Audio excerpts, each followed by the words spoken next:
partying is important, but at the same time, I want you to set aside some time to do some goal setting. So to help you with that goal setting process, I'm going to share a story of my former student whose name is Bill Aiken, born and raised in central Pennsylvania. So when I was a junior faculty member, long time ago in 2011 at Penn State, Bill came to see me and actually said, Dr. J, I want to do research. Can you help me? And as you know, I mean, we have professors in this room too. This is rare. So I was very glad to hear him asking for help with his undergraduate research. And I decided to work with him. We worked on multiple papers. At the end of the day, we had conference publications and journal publications and so on. Do you know what one of the perks of publishing? Not many of you may know this. The secret is you get to present your papers at some exotic places. So Bill and I had a trip to Australia. We had the chance to, I mean, of course, we did present our paper, we did our work, but after the conference was over, we had the chance to swim actually in the sea. Have you heard of this place, the Great Barrier Reef? That's where we snorkeled. We saw the turtles. We even swam together with this poisonous jellyfish. It's called irganji. I don't know whether you heard of this, but we had a lot of good memories. But then, by the time it was done, he came back to see me and asked the same question again. Dr. J, what should I do next? I'm an academic, so I said, yeah, you should try your master's degree now. In order for me to help him there, what I decided to do was, because I had a lot of connections in South Korea, I took him to South Korea for a month and stayed with this research group at the university. It's called Seongyungan University for about a month.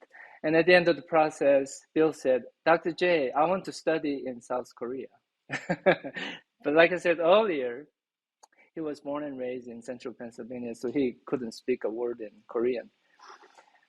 And I thought, yeah, this could work. And I tried to get him a full scholarship that covers basically him learning the language for 1 year and then spending 2 years to finish up his master's degree in electrical engineering and computer science.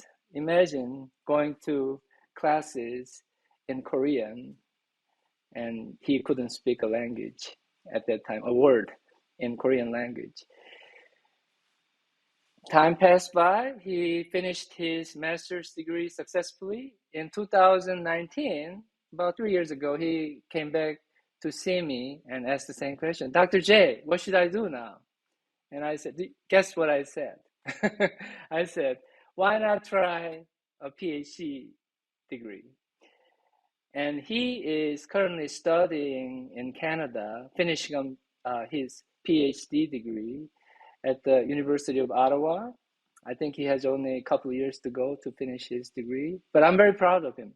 So the question I want to pose here is, what lessons can we learn from my student Bill's story?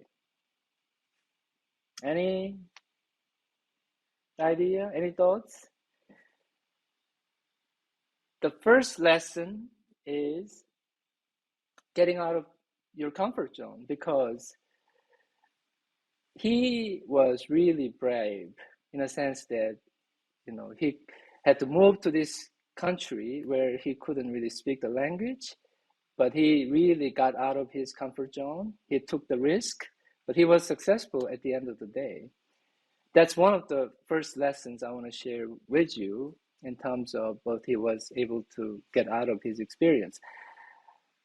Do you know what the second lesson is? The second lesson is having a mentor. At Penn State University, there are so many people around you who could give you tips, advice, whenever you have challenges, whenever you have trouble in accomplishing your academic goals, we're here to help. So don't be afraid to ask for help. And finally, the third lesson I want to share with you is him being very resourceful. We have so many resources we can offer at Penn State, and make sure you take full advantage of those resources to get the most out of your college experience. So these three lessons, please keep these lessons always in mind. As long as you do that, you will be extremely successful at Penn State. Once again, congratulations on your first day as a Penn Stater. I look forward to seeing you every day on campus. Thank you.